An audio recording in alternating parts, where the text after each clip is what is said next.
통해서 하나님께서 영광 받으신 줄 믿습니다. 지난 한 주간 저희가 특별 새벽 기도회를 통해서 더 큰 은혜로 인도하시는 하나님을 만나는 귀한 시간을 보냈습니다. 하나님은 가나안 땅을 정복하는 이스라엘 백성에게 이제 하나님의 백성으로 가나안 땅에서 승리하며 살아가는 비결들을 이 중요한 몇 가지 사건을 통해서 알려주셨습니다. 그리고 이 사건을 통해서 그들이 하나님 말씀에 철저히 순종하고 하나님의 말씀을 따를 때에 그들이 승리할 수 있고 가나안 땅에서 평안을 누리며 살 수 있다는 것을 분명하게 알게 하셨습니다.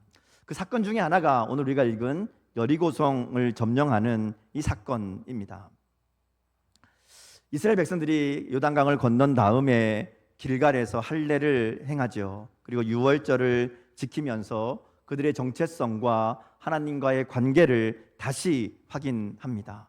그리고 이제 여리고성 전투를 앞두고 있습니다.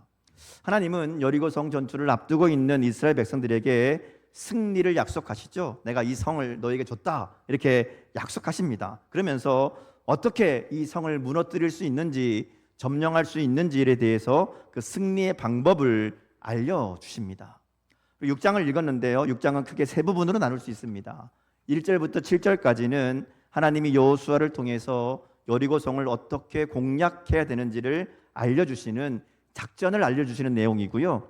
그 다음 8절부터 19절까지는 이 하나님이 주신 말씀대로 이스라엘 백성들이 순종하면서 이 여리고성을 무너뜨리는 내용이 나옵니다. 그리고 20절부터 27절까지는 이 무너진 여리고성을 점령하는 그 모습이 나와 있습니다. 지난 특사 때도 나눈 말씀인데요, 그때는 후반부를 중심으로 하나님의 말씀을 함께 나눴습니다. 오늘은 앞부분, 첫 번째 부분인 여리고성을 어떻게 점령할지를 알려주시는 이 내용을 중심으로 함께 말씀을 나누려고 합니다. 오늘 말씀을 보니까요, 하나님이 이스라엘 백성들에게 여리고성을 공략하는 방법을 알려주시면서 세 가지 명령을 주십니다. 첫 번째는 모든 군사를 데리고 여리고성을 돌아라 라는 명령이고요, 두 번째는 여리고성을 돌 때에 침묵하라는 명령입니다. 그리고 마지막 세 번째 명령은 마지막 날에 모든 군사가 큰 소리를 외쳐라 라는 겁니다. 오늘 말씀 속에 알려주신 이 세 가지 방법을 함께 살펴보면서 이 말씀에 담긴 의미와 또 우리에게 주시는 메시지가 무엇인지를 함께 생각해 보기를 원합니다. 먼저 1절과 2절 말씀을 한번 같이 보겠습니다. 자, 시작.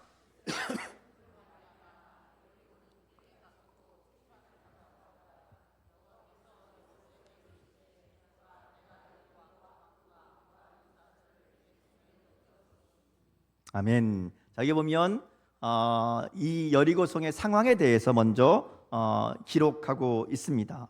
자, 이스라엘 백성들이 기적적인 방법으로 요단강을 건넜고 가나안 땅의 관문이라고 할 수 있는 여리고성 앞에 다가왔다는 소식이 온 가나안에 퍼지게 됩니다. 이스라엘 백성들과 가장 가까운 곳에 있었던 여리고 이 성은 성문을 굳게 잠그고 이스라엘 백성들과의 싸움을 준비하고 있습니다. 여리고는 견고한 성을 가지고 있었던 도시입니다. 고고학자들에 의하면 이중 성벽으로 되어 있는 굉장히 견고한 성이었다 그래요. 그래서 이 여리고는 성문만 딱 걸어 잠그고 성문을 잘 지키고 있으면 아무도 들어올 수 없는 그런 초롱성과 같은 요새라고 할 수 있다는 것이죠. 그래서 이 여리고성 사람들이 택한 전략이 뭐였는가 하면 성문을 걸어 잠그고 시간을 끄는 겁니다. 시간을 끄는 것이 왜 중요한가 하면 지금 이 가나안 땅의 여리고성이 첫 번째 관문이잖아요. 그러니까 이 여리고성 주민들이 문을 걸어 잠그고 성을 지키고 이스라엘의 발을 묶어두고 있으면 나머지 가나안 원주민들이 힘을 합쳐서 연합군을 형성하고 그리고 이제 이 여리고를 돕기 위해서 올 것이다, 이런 전략인 겁니다. 실제로 9장에 넘어가 보면 이 가나안 땅에 있던 여러 왕들이 힘을 모아서 연합군을 형성하는 그런 내용이 나옵니다. 이 가나안 땅이 지금처럼 그렇게 강력한 나라가 아니라 여러 도시들이 각자 있고 문제가 생기면 연합해서 함께 움직이는 그런 시스템이기 때문에 이 여리고성이 바로 그러한 시간을 벌기 위해서 문을 걸어 잠그고 이제 말하자면 이스라엘의 공격을 막아내려고 그러고 있다라는 것을 우리가 보게 됩니다. 근데 반대로 이스라엘 입장에서 보면 한시라도 빨리 이 여리고를 무너뜨려야 됩니다. 왜냐하면 아무것도 성도 없는 빈 들판에서 이 연합군을 맞이하는 것은 굉장히 위험한 일이기 때문에 그렇죠. 그러니까 빨리 성을 하나 차지해서 그거를 거점으로 삼고 이제 가나안 원주민들과의 전쟁을 준비하는 것이 매우 필요한 일이고 전략적으로도 맞는 일이거든요. 그러니까 이제 빨리 여리고성을 무너뜨리는 게 중요합니다. 여리고는 시간을 끄는 게 중요하고요. 이스라엘 백성들은 빨리 점령하는 게 중요한 그런 상황입니다. 자, 이런 상황에서 하나님이 여리고성을 무너뜨리기 위해서 이스라엘에게 주신 방법은 여리고성을 돌아라라는 겁니다. 3절 말씀을 한번 같이 읽겠습니다. 자, 시작.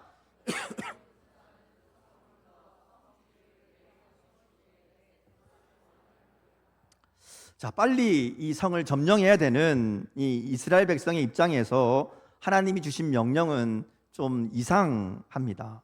그러니까 아무것도 하지 말고 그냥 성을 돌아라, 하루에 한 번 돌아라, 일주일 동안 그래라, 이렇게 이제 이야기하는 거거든요. 이어지는 4절 말씀을 보면 구체적으로 성을 도는 방법까지도 알려주십니다. 우리 4절 말씀 한번 같이 읽겠습니다. 자, 시작. 제사장 일곱 양각 나팔을 잡고 언약궤 앞에서 나아갈 것이요, 일곱째 날에는 그 성을 7번 돌며 그 제사장들은 나팔을 불 것이며. 자, 정리하자면 6일 동안 여리고성을 한 번씩 도는 거예요. 한 바퀴 돌고 마지막 7일째 되는 날에는 7번 돌라는 겁니다.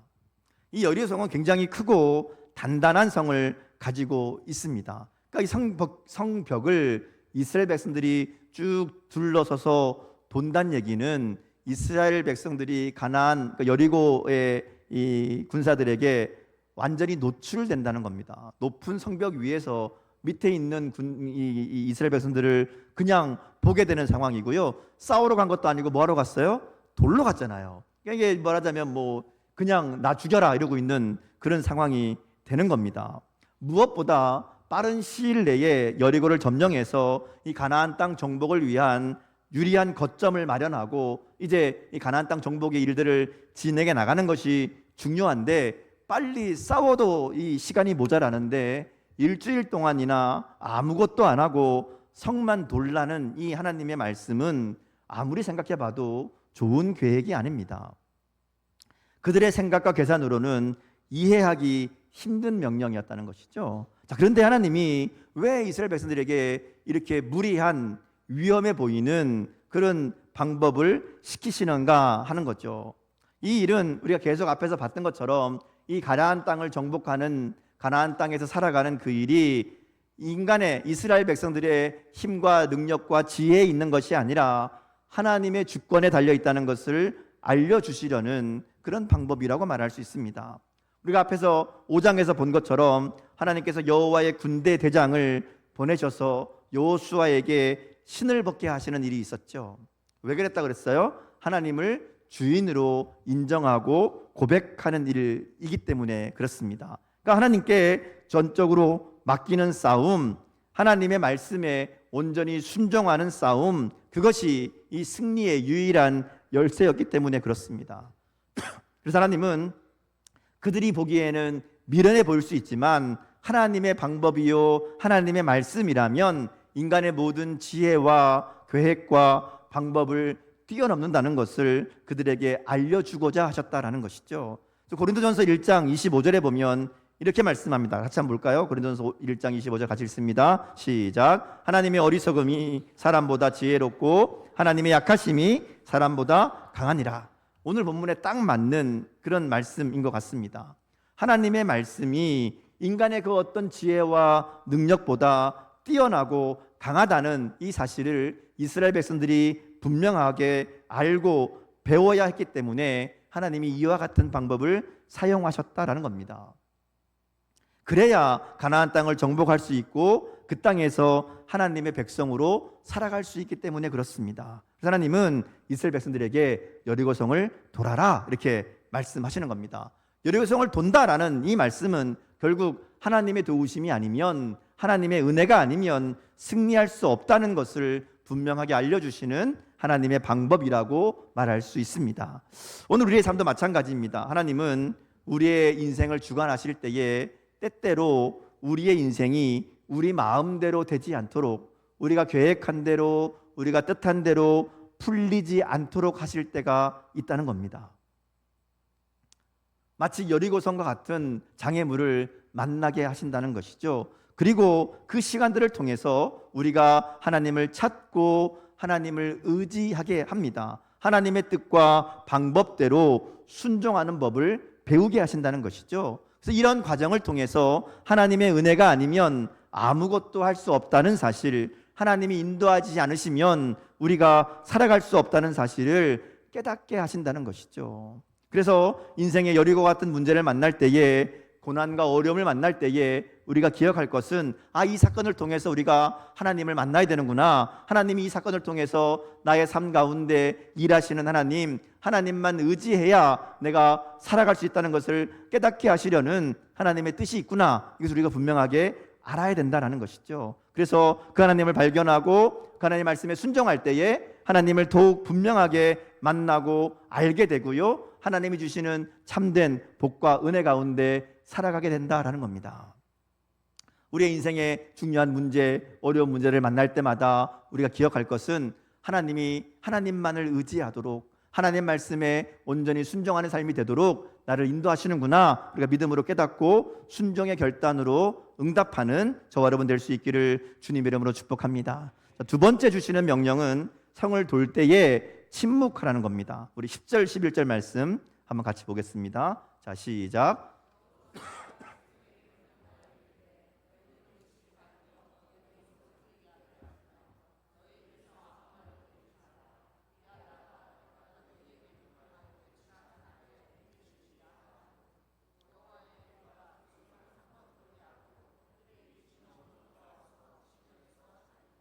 자, 이게 보면요, 여리고성을 돌라고 명령하시면서 하나님이 주시는 두 번째 명령은 침묵하라는 겁니다. 아무 소리도 내지 말아라, 이렇게 말씀합니다.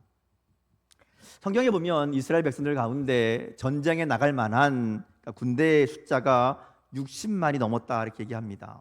학자들은 아마도 이 여리고성을 돌 때에 한꺼번에 다 나가진 않았고 한 20만 정도 나갔을 거다, 이렇게 짐작합니다. 근데 20만이라 그래도요, 이 성을 둘러싸면 거의 한 바퀴 다 채울 정도가 되는 인원이라고 그래요. 엄청나게 많은 사람입니다. 자, 근데 이렇게 많은 사람이 모이면 얼마나 시끄럽겠습니까? 아마 이 소리 저 소리 아무 소리도 안 들릴 겁니다. 근데 하나님이 침묵하라고 말씀합니다. 아무 말도 하지 말아라, 이렇게 하시는 거예요. 왜 그랬을까 하는 거죠. 일반적으로는 원망의 말, 불평의 말 하지 말아라, 이런 의미로 많이 해석합니다. 그럴 수도 있습니다. 근데 오늘 본문을 가만히 보면 더 중요한 이유가 있습니다. 그들이 침묵해야 되는 이유는 그들이 집중할 것이 있었기 때문에 그렇습니다. 하나님은 단순히 소리 내지 말아라, 아무 소리 하지 말아라 한 게 아니라 그들이 들어야 될 소리, 그들이 집중해야 될 것이 있었다라는 겁니다. 그들이 조용히 침묵함으로 집중해야 되는 것은 나팔 소리였습니다. 오늘 본문에 보면 마지막 날 이제 나팔을 불어라, 이렇게 되어 있는데요, 가만히 생각해 보면 이 나팔이라는 것이 신호거든요. 그들이 출발할 때에 혹은 어떤 일들을 진행할 때에 나팔을 불어서 알리는 일들을 했습니다. 그러니까 이 나팔을 듣고 움직여야 되는데 떠들고 있으면 그 소리가 안 들리거든요. 한 20만 명이 떠든다고 생각을 해보세요. 아무 소리도 안 들린단 말이에요. 그러니까 다 조용히 하고 언제 나팔이 울리나 집중하라는 겁니다. 그래서 하나님이 이 이스라엘 백성들의 행군을 정할 때에 앞에 7명의 제사장이 나팔을 들고 서게 합니다. 그리고 그 다음 따르는 게 언약궤입니다. 그리고 그 다음에 이제 일반 군인들이 따르게 하고요. 그리고 나중에 보면 제일 앞에는 사실은 무장한 군사가 앞에 앞장서게 합니다. 아마도 요단 동편에서 왔던 이 르우벤, 갓, 므낫세, 반지파, 이들이 아마 제일 앞장섰을 것이다, 이렇게 볼 수 있습니다. 결국 하나님이 이 그들 가운데 이렇게 행군을 진행하는 과정 가운데 침묵하게 하신 것은 그들이 집중하기를 원하신 거예요. 뭐에 집중하는가 하면 나팔 소리, 그리고 언약궤에 집중하게 하시는 겁니다. 언약궤는 하나님의 임재를 상징합니다. 나팔소리도 마찬가지로 하나님의 임재를 상징하는 경우가 많이 있습니다. 신명기나 출애굽기에 보면 하나님이 직접 이 땅에 나타나실 때에 나팔소리가 들렸다 이렇게 기록합니다. 그러니까 여리고성을 도는 이스라엘 백성들에게 언약궤와 나팔소리를 가운데 두고 그것에 집중하도록 그것의 소리를 듣고 또 그것을 바라보게 하신 것은 이 모든 신경을 거기에 두고 하나님께만 집중하라는 그런 상징적인 의미가 있다라고 볼 수 있습니다. 다른 소리 내지 말고 다른 소리에 귀 기울이지 말고 다른 것에 한눈 팔지 말고 오직 하나님께 모든 마음을 향하라는 의미입니다. 사실 가나안 땅에서 이스라엘 백성들이 해야 되는 가장 중요한 싸움이 바로 이 싸움이라고 말할 수 있습니다. 어떤 전략을 가지고 원주민과 어떻게 싸울까? 이 싸움보다 더 중요한 것은 한눈 팔지 않고 하나님만을 온전하게 바라보는 것이었습니다. 다른 것들을 바라보고 다른 것들의 마음을 두지 않고 하나님만을 바라보는 것, 이것이 그들이 이스라엘 백성들이 가나안 땅을 정복하는 과정에서 또 가나안 땅에서 살게 되면 그 땅의 삶을 살아가면서 싸워야 되는 가장 중요한 싸움이라고 말할 수 있다는 것이죠. 이스라엘 백성들의 마음이 온전히 하나님을 향할 때, 하나님만 바라보고 하나님 말씀에만 귀를 기울일 때 그들은 하나님의 능력으로 승리할 수 있지만, 그들이 하나님이 아니라 다른 소리를 듣고 다른 것에 눈길을 줄 때 그들은 패배와 실패를 경험할 수밖에 없었다라는 겁니다. 하나님은 이 사건을 통해서 그들이 집중해야 될, 그들이 바라봐야 될 것이 하나님이라는 것을 분명하게 알게 하십니다. 이것은 오늘 우리의 영적인 싸움에도 마찬가지죠. 우리가 인생을 살아가면서 믿음의 길을 걸어갈 때에 우리의 시선과 우리의 마음이 어디를 향해 있는가 하는 겁니다. 세상의 소리, 세상의 환경에 정신이 팔려 있지는 않는가? 우리가 직면해 있는 이 상황, 이 문제에 우리의 마음을 빼앗기고 있지는 않는가 하는 겁니다. 우리가 그런 것들에, 이 세상의 소리와 우리의 문제에 집중하다 보면요, 나오는 게 뭔가 하면 원망과 불평입니다. 그리고 거룩하지 못한 말과 생각과 행동이 나올 수밖에 없다는 것이죠. 그래서 하나님은 우리에게 하나님께 집중하라고 말씀하시는 겁니다. 이스라엘 백성들에게 침묵하면서 잠잠히 언약궤를 바라보고 나팔 소리에 귀를 기울이게 했던 것처럼 오늘의 이 땅을 살아가면서 우리 앞에 많은 문제와 분주한 일들이 있겠지만 그 모든 일들 가운데 침묵하고 하나님만을 잠잠히 바라보고 우리의 시선을 하나님께로만 집중해라. 그래야 우리가 살 수 있다. 그렇게 말씀하시는 겁니다. 우리가 언제 어디서든지 하나님께 우리의 시선이 향하고 우리의 마음이 집중할 수 있기를 바랍니다. 그것이 여리고성 전투를 통해서 우리에게 알려주시는 승리의 비결인 줄 믿습니다. 마지막 세 번째는요, 큰 소리로 외치라는 겁니다. 4절 하반절과 5절 말씀을 같이 보겠습니다. 같이 읽습니다. 자, 시작. 일곱째 날에는 그 성을 7번 돌며 그 제사장들은 나팔을 불 것이며 제사장들이 양각 나팔을 길게 불어 그 나팔 소리가 너희에게 들릴 때에는 백성이 다 큰 소리로 외쳐 부를 것이라. 그리하면 그 성벽이 무너져 내리니 백성은 각기 앞으로 올라갈지니라 하시매. 자, 첫날부터 여섯째 날까지는 조용히 침묵함을 요구하셨는데요, 마지막 일곱째 날에는 큰 소리로 외치라고 명령합니다. 처음에는 침묵하라 그러고 나중에는 큰 소리로 외치라고 얘기합니다.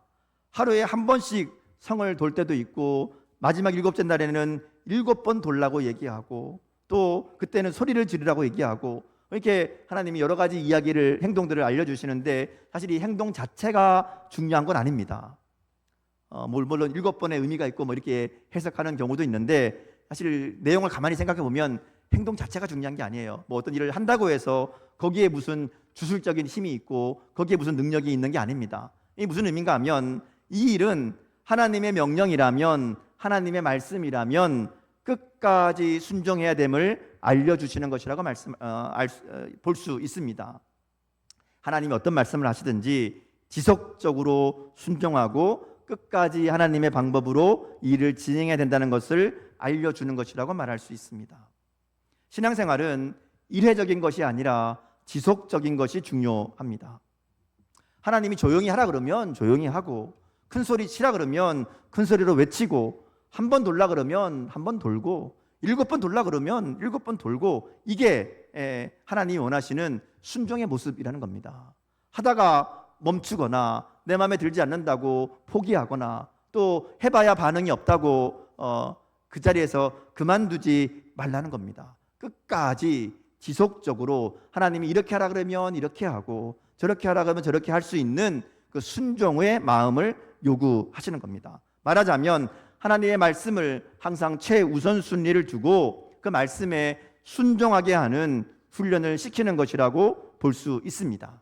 끝까지 그리고 지속적으로 하나님의 말씀과 뜻에 순종하게 하는 것은 궁극적으로는 하나님의 말씀하신 것이라면 우리가 이해하지 못하고 때로는 그것이 동의하지 못할 만한 일이라 할지라도 하나님이 말씀하신 것이라면 하나님이 백성들에게 가장 선한 것이고 하나님의 합당하신 뜻이 있음을 우리가 믿음으로 바라보는, 믿음으로 그 말씀에 순종하게 하는 바로 이 훈련을 우리 가운데 요구하시는 것이라고 말할 수 있습니다. 그러니까 이 말씀은 결국 하나님의 말씀에 순종하는 것과 말씀하시는 하나님을 신뢰하는 방법을 배우게 하시는 것이라고 말할 수 있습니다.